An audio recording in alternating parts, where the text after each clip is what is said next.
ఇదే కదా నీ కథ, ముగింపులేనిదై సదా సాగదా. ఇదే కదా నీ కథ, ముగింపులేనిదై సదా సాగదా.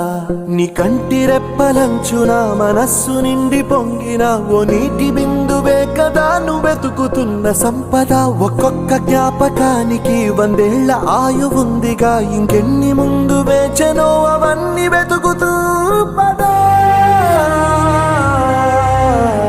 మనుష్యులందు నీ కథ మహర్షిలాగా సాగదా. మనుష్యులందు నీ కథ మహర్షిలాగా సాగదా.